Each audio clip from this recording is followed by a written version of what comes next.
ছয়ই মহরম আমাদের আজকে উপরে মোবারক বিতরণ করা হয়েছে এবং রাত্রে ফাতিহা শরীফ হবে। তার আগে কিছু কথা বলে নিই। আমাদের এই অনুষ্ঠানটা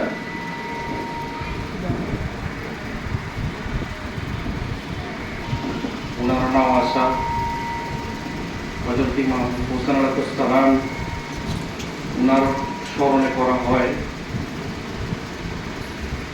আপনারা ওনার সম্পর্কে সবাই অবগত নন, কারণ ওনার সম্পর্কে কোনো প্রকারের আলোচনা বা ওনার গুণগান করা হয় না। আজকে ওনার সম্পর্কে কোনো আলোচনা করব না। আজকে যে শাহিদে কারবালা সংগঠিত হয়েছিল এই মহরমের 1 থেকে 10 তারিখের মধ্যে 10ই মহরম কারবালা সংগঠিত হয়। এই কারবালা সংগঠিত হওয়ার মূল কারণগুলো, যে কারণে হয়েছে সে কারণগুলো বিস্তারিত হয়েছে।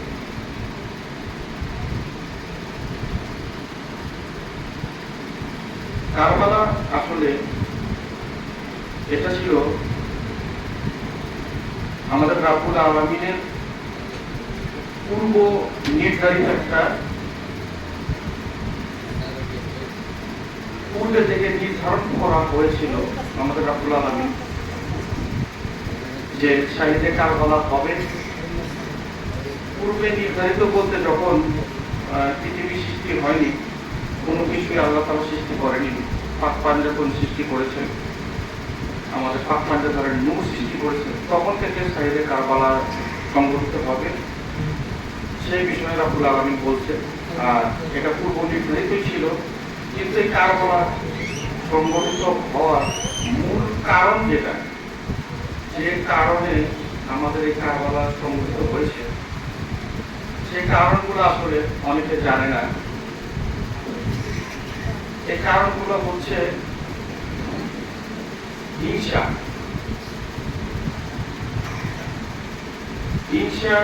অহংকার, রাজত্ব।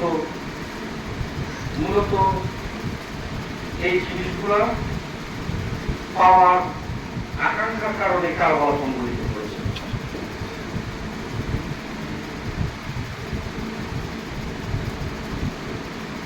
যেমন এটা উদ্ভাবী হয় যখন আইএমএ জাহিলিয়াতের যুগে আমাদের কাবা ঘর, মক্কা নগরীতে কাবা ঘর যে অবস্থিত ছিল, সেই কাবা ঘরে 360টি মূর্তি স্থাপিত ছিল। সেই মূর্তি আমাদের রাসূল আকরাম সাল্লাল্লাহু আলাইহি ওয়াসাল্লাম এবং মাওলা আলী কারামাল্লাহু ওয়াজহু উভয় একসাথে সেই মূর্তিগুলোকে ভেঙে দিয়েছিল। মূর্তি পূজা বন্ধ করা হয়েছিল। মূলত ওই কারণ থেকে শুরু করে, ওইখান থেকে শুরু করে তাদের ভিতরে একটা ক্ষোভ, যেটা প্রকাশমান ছিল না, তারা তাদের ভিতরেই রেখে দিয়েছিল। কারণ বুঝতে পারছিল যে তখন যদি তাদের এই ক্ষোভ জাহিরিভাবে প্রকাশ করা হয়, তাহলে তাদেরকে মক্কা থেকে বিতাড়িত করা হবে এবং দেশ থেকে বিতাড়িত করা হবে। কারণ আমাদের রাসূল আকরাম সাল্লাল্লাহু আলাইহি ওয়াসাল্লাম সম্পূর্ণভাবে ইসলামকে জয়ী করে মক্কা নগরী, কাবা ঘর দখল মুক্ত করছে তাদের কাছ থেকে, জাহিলদের কাছ থেকে কাবা ঘর দখল মুক্ত করছে। এই সূত্রপাত থেকে কারবালা সংগঠিত হয়। যেমন ওই সময় হযরত ইমাম হাসান আলাইহিস সালাম, হযরত ইমাম হোসেন আলাইহিস সালাম তারাও পৃথিবীতে আগমন করেন। তাদেরও আগমনের আগে কথা। কাবা তো তখনই কাবা হলো যখন মাওলা আলী কারামুল্লাহ ওয়াজু যে কাবা ঘরে জন্ম নিল, তখনই এটা কাবায় পরিণত হল। তো মাওলা আলীর জন্মের পর রাসূল তাকে খুব ভালোবেসে তাকে আধ্যাত্মিকতা কিছু দিল এবং মাওলা আলী কারামুল্লাহ ওয়াজু অনেকক্ষণ যাবৎ তার চোখ খুলেনি, কোনো রাও শব্দ করেনি, কোনো কথাবার্তা বলেনি। যখন রাসূল আকরাম সাল্লাল্লাহু আলাইহি সাল্লাম আসলো, আসার পরে মাওলা আলী কারামুল্লাহ ওয়াজুকে তখন তাকে নাম দেওয়া হলো। রাসূল বললেন, হে আলী, তোমার চোখ খুললো। রাসূল যখন বললো, তখন মাওলা আলী কারামুল্লাহ ওয়াজু চোখ খুলে গেল। তখন সর্বপ্রথম উনি আমাদের রাসূল আকরাম সাল্লাল্লাহু আলাইহি সাল্লাম কি তার দুই নয়নে দেখে। তখন রাসূল মাওলা আলী কারামুল্লাহ ওয়াজুকে বলল যে, আলী, তুমি কেন এতক্ষণ চোখ বন্ধ করেছিলে? শিশু বাচ্চা ভূমিষ্ঠ হয়েছে, তাকে বলছো তুমি কেন এতক্ষণ তোমার চোখ বন্ধ করেছিলে? বললো যে, হে রাসূল, আমি পৃথিবীতে আগমন করেছি একমাত্র শুধু আপনার জন্য। আমি কিভাবে পৃথিবীতে এসে সর্বপ্রথম আপনাকে না দেখি? আপনি আসছেন, তাই আমার চোখ খুলে সর্বপ্রথমই আমি আপনাকে আপনার দর্শন লাভ করেছি। এই হলো একটা কথা। দ্বিতীয়ত বলছে যে, হে আলী, তুমি কিছু বলো। তখন ওই সময় কোরআন নাযিল হয়নি, নামাজ আসেনি, মেরাজ হয়নি, কোনো কিছু হয়নি। ওই সময় মাওলা আলীকে বললো যে, আলী, তুমি কিছু বলো। তখন মাওলা আলী কারামুল্লাহ ওয়াজু সম্পূর্ণ সূরা মুমিন উনি পাঠ করে রাসূল আকরাম সাল্লাল্লাহু আলাইহি সাল্লামকে শোনালেন। তাহলে ওই সময় রাসূল হেরা গুহায় যায়নি, কোরআন নাযিল হয়নি, তারপরে নামাজ রোজা কোনো কিছু সে মেরাজ থেকে পায়নি। তাহলে মাওলা আলী কারামুল্লাহ ওয়াজু প্রথমই সূরা মুমিন সম্পূর্ণ পাঠ করে তাকে শুনেছে। এই হইল মাওলা আলী কারামুল্লাহ ওয়াজুর একটা আধ্যাত্মিক গুণ, যেটা রাসূল আলোচনা করতেন। আমরা কোথা থেকে পাইলাম? রাসূলের মুখ দৃষ্টিটা কিন্তু আমরা পাইছি, তাই না? এই একটা গুণ। এই যে কথাটা বললো রাসূল, তখন থেকে আলীকে নিয়ে মানুষের ভিতরে হিংসার ভিতরে আলী এত ক্ষমতা পায়, এই হলো হিংসা অনেক মানুষের ভিতরে। তারপর মাওলা আলী আস্তে আস্তে বড় হলো। বড় হওয়ার পর উনি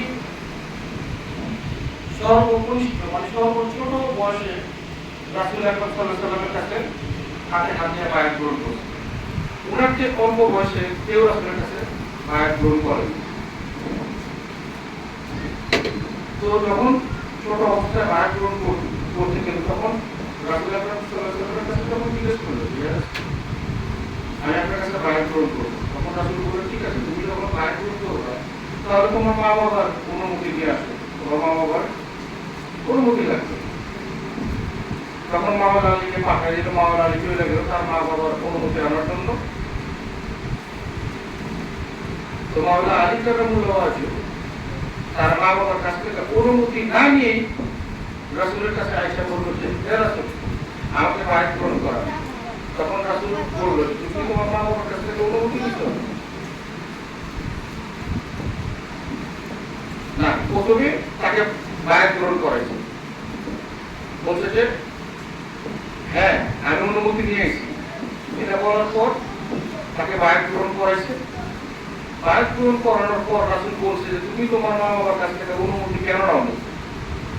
তখন মাওলা আলী বলল, রাসূল কিভাবে জানবে? রাসূল কি আমার এটা না জানতেন? রাসূল আকরাম সাল্লাল্লাহু আলাইহি সাল্লাম অতীত বর্তমান ভবিষ্যৎ ত্রিকালদর্শী। উনি সবকিছু দেখতে পারেন, ওনার কাছে কোনো কিছু গায়েব নাই, সবকিছু প্রকাশ। তো রাসূল জানবে না, কে জানবে? তখন রাসূল বলল যে, তুমি তোমার মা বাবার কাছে কেন অনুমতি নিলা না? তখন মাওলা আলী কারামুল্লাহ বললো যে আমি এই কারণে অনুমতি নিয়ে রাখি যে আমার মা বাবা, আমি আপনার কাছে ভাই গ্রহণ করবো, আমার মা বাবার কাছ থেকে আমি অনুমতি আনতে যাবো, আমার মা বাবা যদি আমাদের সে অনুমতি না দেয় তাহলে তো আমি আপনার কাছে ভাই গ্রহণ করতে পারবো না। তো রাসূল তো জানছে, জানার পরও তারপর তাকে ভাই গ্রহণ করছে, ভাই গ্রহণ করার পরে তাকে জিজ্ঞেস তুমি কেন অনুমতি আনোনি, তুমি তো কথাটা ঢুকেছে। তো এই একটা কথা, এটাও রাসূল বলছেন। তৎকালীন সমাজে রাসূলের যারা সাহাবা ছিল তারা বলল এই যে আলীর প্রতি আরেকটু ক্ষোভ, তাদের ভিতরে মাওলা আলীর প্রতি আরেকটু ক্ষোভ হইল। রাসূল তার সম্বন্ধে আলোচনা করে, রাসূলের তার ঘটনা বলে, এই গেল একটা। দ্বিতীয়ত, প্রত্যেকটা যুদ্ধে আমাদের রাসূল আকরাম সাল্লাল্লাহু আলাইহি ওয়াসাল্লাম মাওলা আলী কারামুল্লাহ ওয়াজহুকে সাথে নিয়ে যেতেন। আর যেই যুদ্ধগুলোতে মাওলা আলী কারামুল্লাহ ওয়াজহুকে সাথে নিয়ে যাইতো, প্রত্যেকটা যুদ্ধই রাসূল আকরাম সাল্লাল্লাহু আলাইহি ওয়াসাল্লাম জয়ী হইত, ফাতহ হাসিল করত যুদ্ধেতে। তো সাহাবারা বলল যে রাসূল প্রত্যেক যুদ্ধে মাওলা আলী কারামুল্লাহ ওয়াজহুকে আপনি নিয়ে যান, তো কয়েকটা যুদ্ধ ওনাকে বাদ দিয়েই করেন, আমরাও চাই। যেমন যুদ্ধে যখন রাসূল যায়, ধর্মের জন্য যুদ্ধ, ইসলামের জন্য যুদ্ধ, রাসূল যখন যুদ্ধে যায় তখন ওনার ওইখানে লোকজন এখানে যাইতে হয়, কিছু সবাইকে নিয়ে তোরা একেবারে যুদ্ধে যায় না, কিছু সাহাবা আকরাম তাদেরকে দায়িত্বে রেখে যায়। তো সবসময় মাওলা আলী কারামুল্লাহ ওয়াজহুকে নিয়ে যেত পার্ট বাই পার্ট। একটা যুদ্ধে একদিন এই কয়েকজন এই সাহাবী রেখে যেত, তারপরে কয়েকদিন এই সাহাবী বাদ দিয়ে আবার অন্য কতজন সাহাবী তাদেরকে রেখে যেত। তো তারা টানাটানি শুরু করলো যে আমাদেরকে রেখে রেখে যায়, কিন্তু মাওলা আলীকে সবসময় নিয়ে যায়, আমাদের তো সবসময় নিয়ে যেতে পারে, মাওলা আলীকে এখানে রেখে যায়, তুমি এখানে দেখাশোনা করুক। তো সাহাবারা তাকে নিয়ে এই আলোচনা সমালোচনা করতে ভাই মিলে। তারপর রাসূল এটা বুঝতে পারে, সবকিছু রাসূল বিষয়টা বুঝতে পারছে। রাসূল বিষয়টা বুঝতে পারার পর রাসূল একদিন সিদ্ধান্ত নিল যে খায়বারের যুদ্ধ, যে আমি মাওলা আলীকে নিয়ে যাব না। খায়বারের যুদ্ধে মাওলা আলীকে সিদ্ধান্ত নিল, রাসূল আকরাম সাল্লাল্লাহু আলাইহি ওয়াসাল্লাম সিদ্ধান্ত নিল যে খায়বারের যুদ্ধ আমি মাওলা আলী কারামুল্লাহ ওয়াজহুকে নিয়ে যাব, ওকে আমার এখানে রেখে তারপরে নিয়ে যাব। তো এই সিদ্ধান্ত রাসূল সবাইকে দিল, সবাই খুশি যে এই মাথা মাওলা আলী কারামুল্লাহ ওয়াজহুকে রাসূল নিয়ে যাব, আমরা এই মাথা একাই দিব রাসূলকে যুদ্ধ করে, যে আমরাও পারি একবার হাসিল করতে, যুদ্ধে জয় হইত। সবাই এই প্রিপারেশন নিল যে মাওলা আলীকে দেখাই দিব যে ওনারা যুদ্ধে জয় দিতে পারে, মাওলা আলীকে ব্যতীত। এখন যুদ্ধের কিছু নিয়ম কারণ থাকে, তো তারা যুদ্ধে গেলে যুদ্ধে যাইতে অনেকদিন সময় লাগে, যেই স্থানে যুদ্ধ হয় ওইখানে যাইতে অনেক সময় লাগে। তো রাসূল আকরাম সাল্লাল্লাহু আলাইহি ওয়াসাল্লাম যুদ্ধে গেল মাওলা আলীকে ব্যতীত। যুদ্ধে যাওয়ার পর, যুদ্ধ তো একদিনে হয় না, দিনের পর দিন, পার্ট বাই পার্ট, নিয়মে নিয়মে। তো যুদ্ধ কয়েকদিন চলতেছে, যুদ্ধের কিছু নিয়ম আছে, মাগরিবের সময় হলে যুদ্ধ স্থগিত হয়ে যায়। তো ওই সময় ফলাফল এসে পড়ে যে কারা আজকে জয়ী হয়েছে, হ্যাঁ, কাদের ক্ষমতাটা বেশি। তো পর্যায়ক্রমে কয়েকদিন চলে গেছে, পাটে পাটে যুদ্ধে কয়েকদিন রাসূল আকরাম সাল্লাল্লাহু আলাইহি ওয়াসাল্লামের যে আমাদের ওনার সাহাবারা যেই কয়েকদিন যুদ্ধ করছে, ওই কয়েকদিন তারা যুদ্ধে হারছে, মানে নত হয়েছে। এখন যুদ্ধটা এমন পর্যায়ে চলে গেছে যে ওই যুদ্ধে তারা জয়ী হওয়ার মতো নির্ঘাত তারা সেই খায়বারের যুদ্ধে হারিয়ে যাবে, পরাজিত হয়ে যাবে, এমন এক পরিস্থিতি এসে পড়ল। তখন সবার মধ্যে একটা চিন্তা ঢুকে গেল। তখন রাসূলের কাছে গেল আলোচনা করতে, রাসূল সাল্লাল্লাহু আলাইহি ওয়াসাল্লামের কাছে, যে হে রাসূল, তাগুতে মাত্রা হাসিল করুন। তখন রাসূল সাল্লাল্লাহু আলাইহি ওয়াসাল্লাম বলছিল যে তোমরা তো তোমাদের মনের আশা পূরণ করার জন্যই যুদ্ধ করতে চাইছো, মাওলা আলীকে আনতে চাওনি, তো এখন তোমরা জয়ী হও, সমস্যা নেই।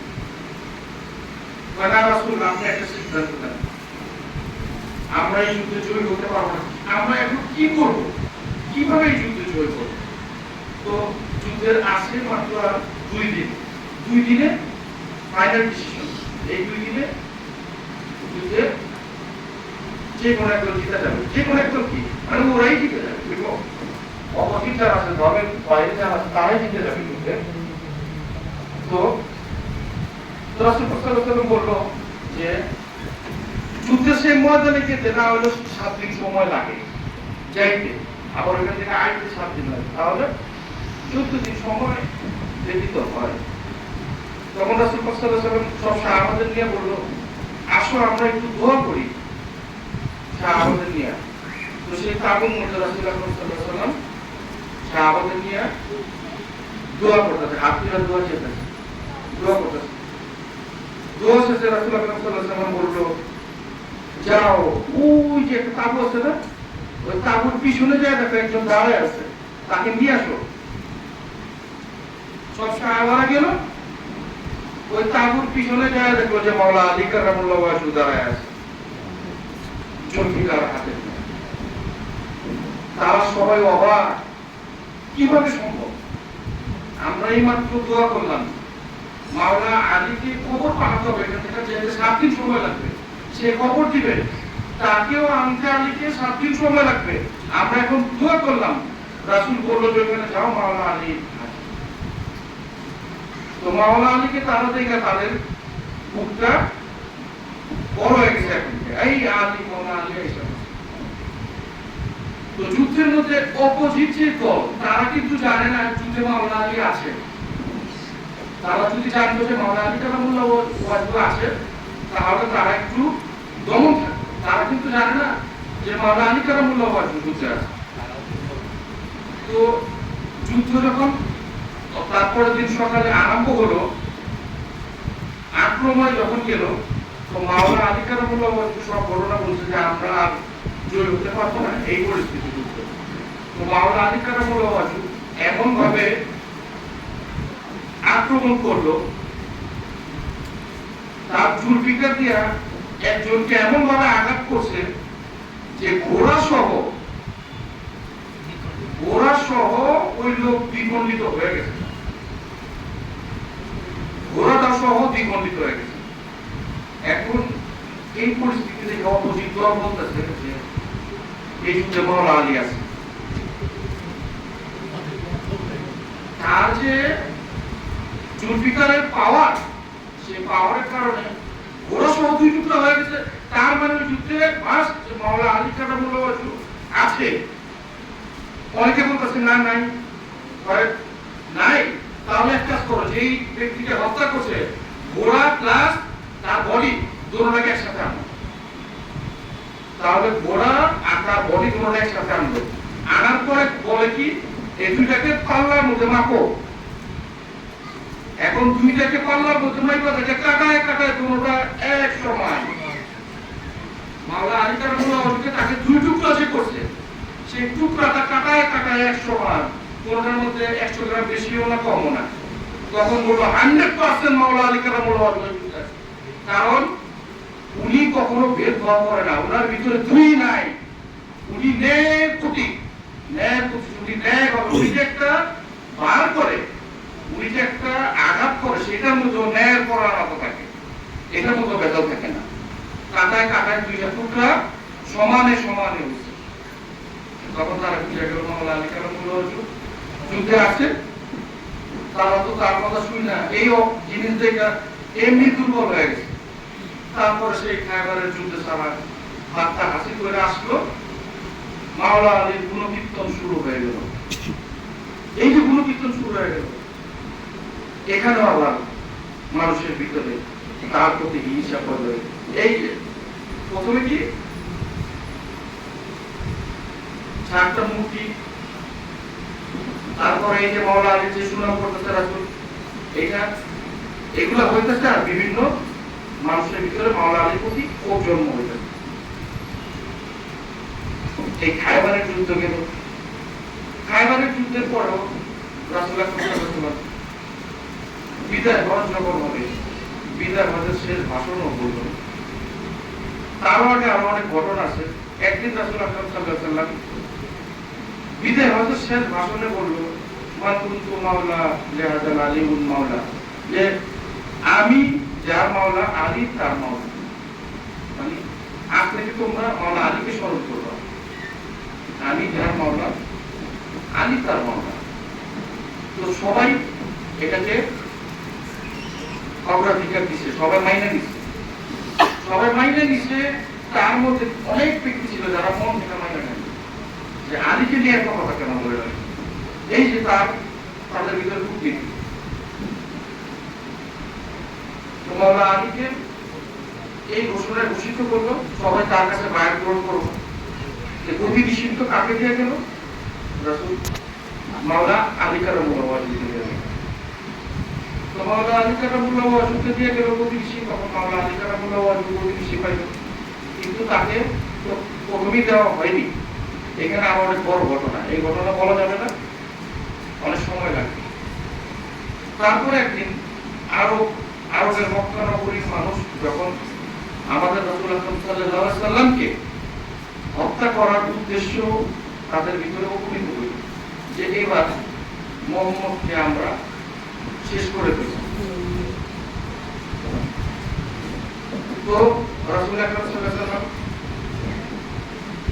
আবু বকর সিদ্দিক রাদিয়াল্লাহু আনহু ওনাকে বলল যে হে সিদ্দিক, আমরা যে কোনো মুহূর্তে মক্কা থেকে মদিনায় হিজরত করতে পারি,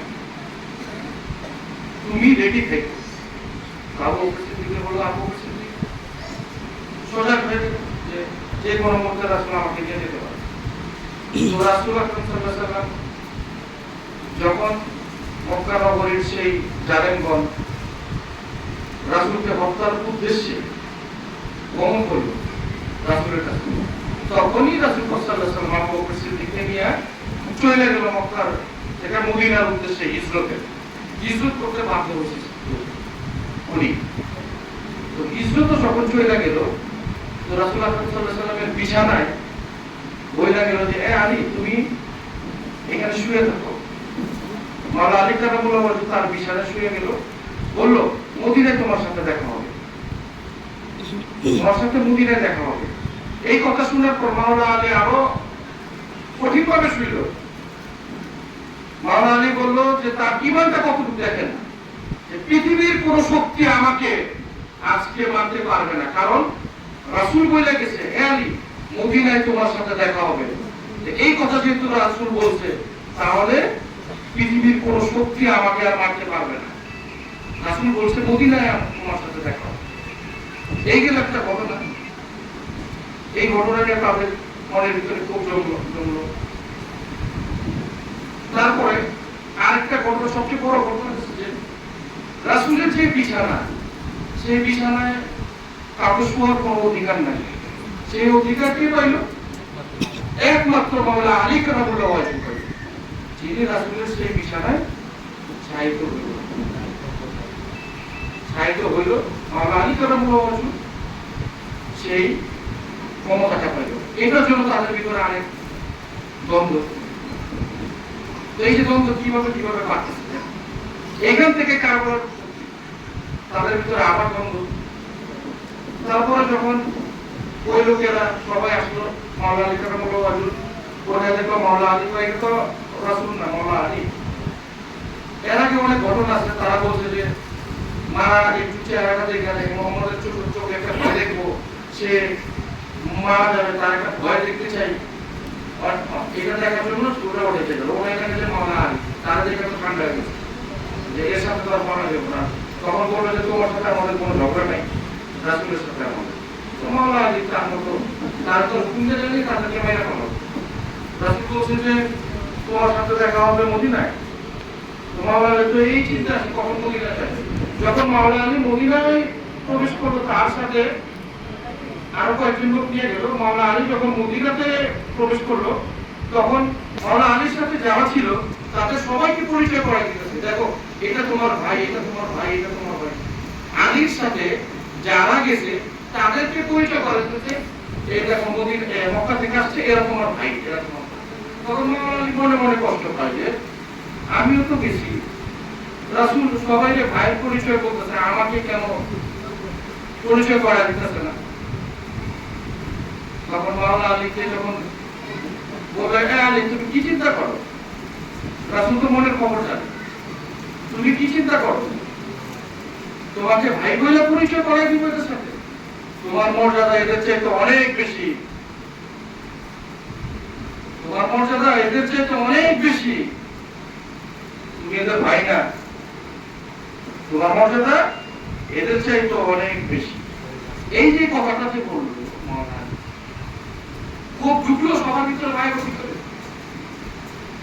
আদি সব, তাই নাকি? এই যে কারণ উৎপত্তি হইতেছে আস্তে আস্তে আদি সব না, কেউ তো রাসূলকে প্রকাশ করে না, কেউ রাসূলকে প্রকাশ করে না, এটা ভাই ভাইয়ের ভিতরেই থাকবো।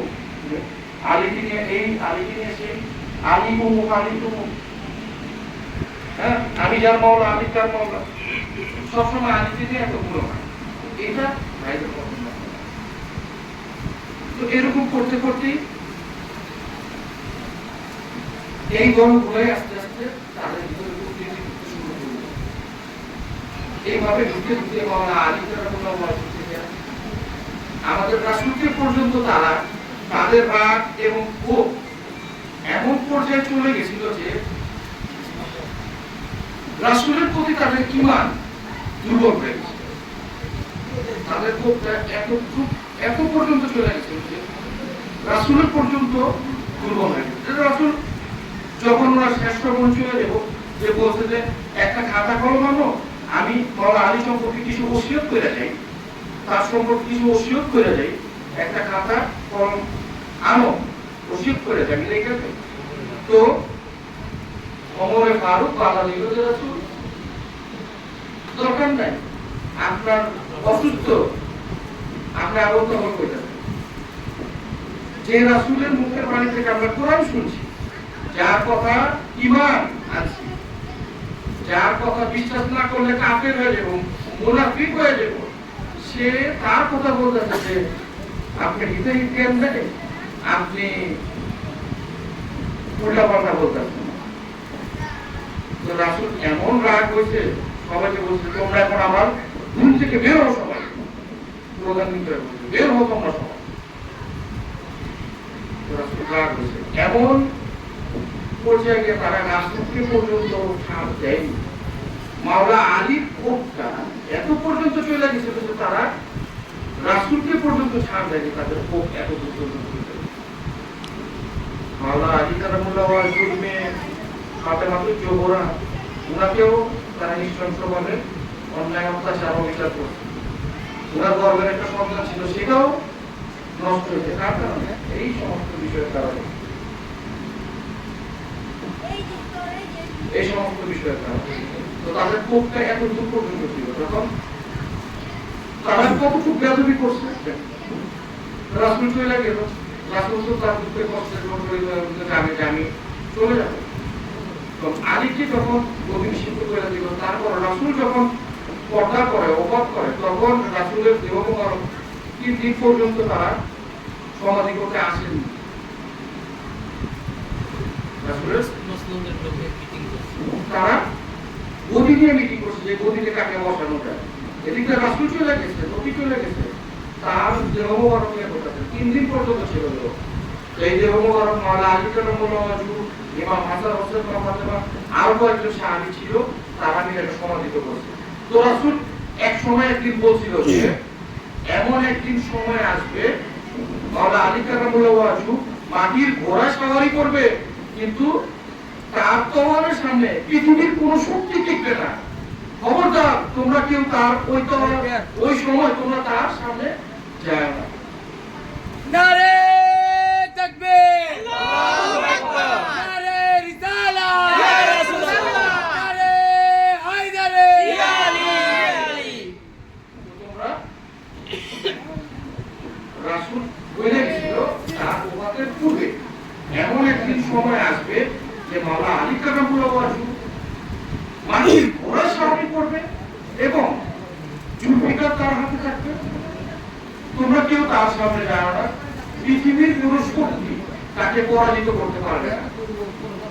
যখন 3 দিন অতিবাহিত হয়ে গেল তখন সব সাহাবারা আসলো রাসূলকে সমাধিত করার জন্য। তো মাওলা আলী তো রাসূলের এই মাজার মোবারক পবিত্র রওজা মোবারকে শুয়ে 3 দিন পর্যন্ত সেভাবে অজ্ঞান অবস্থা শুয়ে ছিল। যখন ওনারা রাসূলকে সমাধিত করার জন্য 3 দিন পর আসছে তখন মাওলা আলী চেতন হয়ে রাসূলের ওই মাজারের উপরে বৈশা জুলফিকার হাতে নিয়ে বৈশা করছে। মাজারের উপরে মাজারের উপরে বসছে মাওলা আলী কারামুল্লাহ বৈশা জুলফিকার হাতে নিয়ে আসছে যে আজকে যদি কেউ রাসূলকে এখান থেকে উঠানোর বা অন্য কোনো চিন্তা ভাবনা করে তাহলে আমার জুলফিকারের সামনে কেউ টিকবে না। তখন কিছু মানুষ মাওলা আলীর সাথে কথা বলতে চাইছে, আবু বকর সিদ্দিক উনি বাধা দিচ্ছে, এই আলীর ধারের কাছে তোমরা কেউ যাও না। তোমরা কি শুনোনি রাসূল কি বলে গেছিল আলী সম্পর্কে? রাসূল বলে গেছিল আলী এমন একদিন সময় আসবে যে সে মাটির ঘোড়া সাওয়ারি করবে, তার হাতে জুলফিকার থাকবে, পৃথিবীর কোনো শক্তি তার সামনে পারবে না। তোমরা যদি তোমাদের মৃত্যু চাও তাহলে তার সামনে যাও। এই হচ্ছে সে মাটির ঘোড়া সাওয়ারি করতেছে, তার হাতে জুলফিকার। তোমরা কেউ সামনে তার যায় না, আজকে ধ্বংস নিশ্চিত। তখন তারা ওখান থেকে সরে রাখলো, তারা গদি নিয়ে আবু বকর সিদ্দিক গদি বেশি করে দিল। কিন্তু বিদায় হসে কিন্তু রাসূল নিজে বলে গেছে যে আমি যার মাওলা আলী তার মাওলা। তোমরা আজকে থেকে মাওলা আলীকে স্মরণ করবা, আলীকে মানবা, তাকে গদি বেশি করে গেছে। তারা সবাই স্বীকার করছে ফাকিক মাওলা ইয়া আলী আমি ইবনে আবু তালিব, তারা এটা স্বীকার করছে। কিন্তু তারা রাসূল পর্দার পরে তারা এটা মানিয়ে নেয়নি। তারপরে এরকম করতে করতে তার প্রতি ক্ষোভ থাকলো। আবু বকর সিদ্দিকের পর থেকে ওসমান গনি আসলো, ওসমান গনির পর ওমর ফারুক আসলো, ওমর ফারুকের পরে শেষে আর তো কোনো নাই খলিফা। তখন মাওলা আলী কারামুল্লাহ ওয়াজু তার সিংহাসনে। এই যে মাওলা আলীর প্রতি যে ক্ষোভ ছিল সাহাবাদের, তারাও এক সময় ধ্বংস হয়ে গেছে। তো তারাও এক সময় ধ্বংস হয়ে গেছে, কিন্তু তাদের পর্যায়ক্রমে তারাও রয়ে গেছে, তারাও এই ক্ষোভ তাদের প্রতি রাখছে।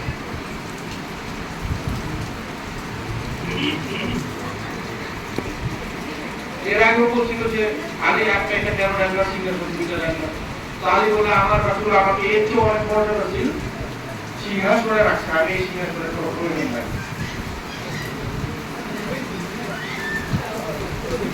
এই সিংহাসনের আমার প্রয়োজন নাই। আস্তে আস্তে বাড়তে থাকে, তাদের ক্ষোভগুলা আস্তে আস্তে এইভাবে বাড়তে থাকে। মাওলা আলীকে তাদের ক্ষোভে রাসূল পর্যন্ত ছাড় পায়নি, মাওলা আলী কারামুল্লাহ ওয়াজু পর্যন্ত ছাড় পায়নি, তার পরিবারের কেউ ছাড় পায়নি। এই ক্ষোভের কারণে কারবালা সংঘটিত। এখন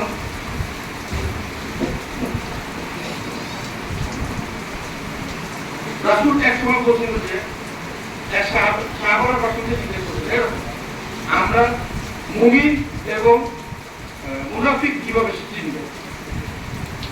তো রাসূল আকরাম সাল্লাল্লাহু আলাইহি ওয়াসাল্লাম বলছে যে শোনো, তারা বলতেছে যে মুমিনও দেখতে মানুষের মতো, মুনাফিকও দেখতে মানুষের মতোই, তাহলে আমরা রাসূল কিভাবে ঠিক করবো কে মুমিন কে মুনাফিক? তখন রাসূল আকরাম সাল্লাল্লাহু আলাইহি ওয়াসাল্লাম বলল যে শোনো, যারা মাওলা আলীকে অনুসরণ করবে এবং মাওলা আলীকে মানবে তারা হইতেছে মুমিন। আর যারা মাওলানা আলীকে মানবে না, অনুসরণ করবে না, তারা হইতেছে মুনাফিক।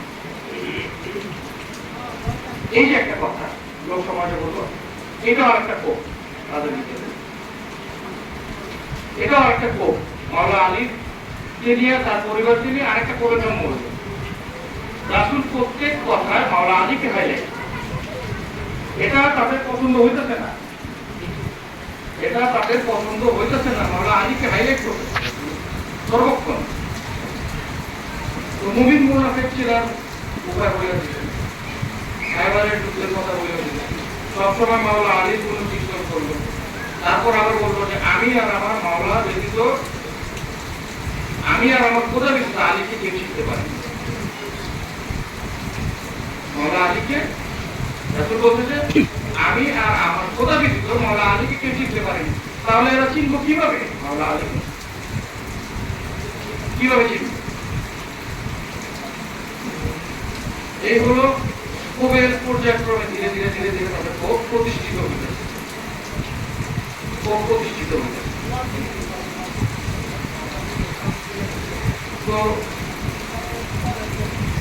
মাওলানা আলীও এইভাবে তাদের ক্ষোভে জর্জরিত হয়ে গেছে। কথা অনেক বলতে গেলে অনেক সময় লাগবে। তো মাওলানা আলী জর্জরিত হয়ে গেছে ক্ষোভে। তো এই বিষয়গুলোর কারণে কারবালা সংঘটিত হয়েছে। তো আমরা তো আজকে কারবালা সম্পর্কে কোনো আলোচনাই করিনি। তো ইমাম হোসেন যে কতটা খাস, কতটা মহান এবং তার মর্যাদাটা যে কতটুকু, সে সম্পর্কে আলোচনা হবে আশুরা দিন। আশুরার দিন হযরত ইমাম হোসেন আলাইহিস সালামের সম্পর্কে খুব খাস আলোচনা হবে। আপনারা সবাই ওই আশুরার দিন উপস্থিত থাকবেন যদি তার সম্পর্কে আলোচনা শুনতে চান, তার গুণচিত্র শুনতে চান, তাহলে আশুরার দিন আসরের আজানের পর, নামাজের পর তার সম্পর্কে আলোচনা হবে। এই কারণে কারবালার মূল কারণ হচ্ছে এইগুলা কারণে, কারণ আজকে কারবালা সম্পর্কে কোনো আলোচনা আমরা করিনি। এইগুলা কারণেই কারবালা সংঘটিত। ঢোল বাজায়, বাদ্য বাজায়, ঢোল বাজায়, এটা নিয়ে অনেকের অনেক মন্তব্য আছে। যে মন্তব্যগুলো কিরকম, যে আচ্ছা তোমার বাবা যদি মারা যায় তুমি কি খুশি হইবা না কাঁদবা? কান্দুক। চাইলে ইমাম হোসেন তো মারা গেছে, তোমরা ঢোল বাজাবে, তোমার বাবা মারা গেলে তোমরা ঢোল বাজিবা? তো তাদের যুক্তিটা দেখেন, কত সুন্দর একটা যুক্তি তাদের। হ্যাঁ, ঢোল বাজাইবা, কিন্তু ঢোলের মধ্যে অনেক কিছু নিহিত রয়েছে যেটা আমরা আমাদের চর্মচক্ষে ও কর্ম দ্বারা আমরা অনুধাবন করতে পারি না। চর্মচক্ষু এবং কর্ম দ্বারা অনুধাবন করতে পারি না। যেমন অনেক শাস্ত্রের মধ্যে দেখবেন যে মানুষ মারা গেলে, হিন্দু শাস্ত্রের মধ্যে দেখবেন মানুষ মারা গেলে সানাই বাজায়, ঢোল বাজায়, এবং তারা মানুষ মারা গেলে সানাই বাজায়, ঢোলও বাজায় তারা। এবং মানুষের বিবাহ অনুষ্ঠান হইলে ওই সময়ও সানাইও বাজায়, ঢোলও বাজায়। কিন্তু তাদের যে বাজনাটা, তাদের যে বাজনার যে সুরটা, মানুষ মারা গেলে কিন্তু সেই সুরটা দেয় না। বিবাহের মধ্যে যে সুরটা দেয় সানাই, মানুষ যখন মারা যায় তখন কিন্তু তারা ওই সুরটা দেয় না, করুণ একটা সুর দেয়। জিনিস কিন্তু একটাই, বাঁচতেছে সানাই, বিয়ের মধ্যে বাঁচতেছে সুন্দর, মারা গেছে তখন বাঁচতেছে সুন্দর, সুর কিন্তু একটা। এই যে ঢোল, এই ঢোলটা আরব দেশ থেকে আসছে। আমাদের রাসূল যখন মক্কা বিজয় করে তখন এই ঢোল দামামা এগুলো বাজায় মক্কা শরীফ বিজয় করা হয়েছে। তো ইমাম হোসেন আলাইহিস সালাম যে উনি যে শহীদ হয়েছে মর্মান্তিক ভাবে, উনার যে শহীদ, সেই শহীদের একটা জানান দেওয়ার জন্য এই ঢোল বাজানো হয় এবং গম মানুষের ভিতরে যে আক্রোশ গম প্রকাশ করার জন্য ঢোল বাজানো হয়। কিছু কিছু ঢোল আপনি শুনলে বিরক্ত লাগবে আপনার কাছে, কিছু কিছু ঢোলের বাজনা শুনলে আপনার কাছে বিরক্ত লাগবে, কিছু কিছু বাজনা শুনলে আপনার কাছে ভালো লাগবে। দেখবেন এই যে বাজনাটা হয়তো বা সবাই ওই ইয়াসেন সুরটা দিতে পারে না, বা হয়তো কেউ ওই এই যে গমের সুরটা যেটা সুরের সুর সেটা হয়তো বা কেউ দিতে পারে না, যার কারণে বাদ্যটা ভালো মনে হয়। ঢোল ছিল দামামা, ঢোল দামামা ছিল, তো এই ঢোল এটার মধ্যে সুর আছে, নিয়মিত আছে।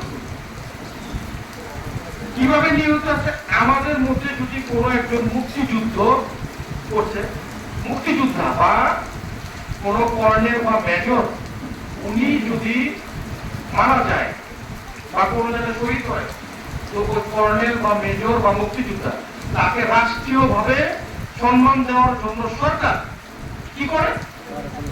বাঁশি বাজানো হয়, ঢোল ব্যান্ড বাজানো হয়, ইভেন টাকা আসমানে গুলি পর্যন্ত করা হয়। তাকে কি করা হয়? রাষ্ট্রীয় সম্মান দেওয়া হয়। সাধারণ একজন যোদ্ধা মানে সাধারণ একজন মানুষকে রাষ্ট্রীয়ভাবে সম্মান দেওয়া হলো, তাকে ঢোল বাঁশি এবং গুলির মাধ্যমে তাকে রাষ্ট্রীয় সম্মান দেওয়া হয়। হযরত ইমাম হোসেন আলাইহিস সালাম তো সারা জগতের বাদশা, উনি সারা জগতের বাদশা, তাহলে উনার জন্য কি সারা জগৎ কি বাধ্য করে রাষ্ট্রীয়ভাবে তাকে সম্মান দিতে পারে না?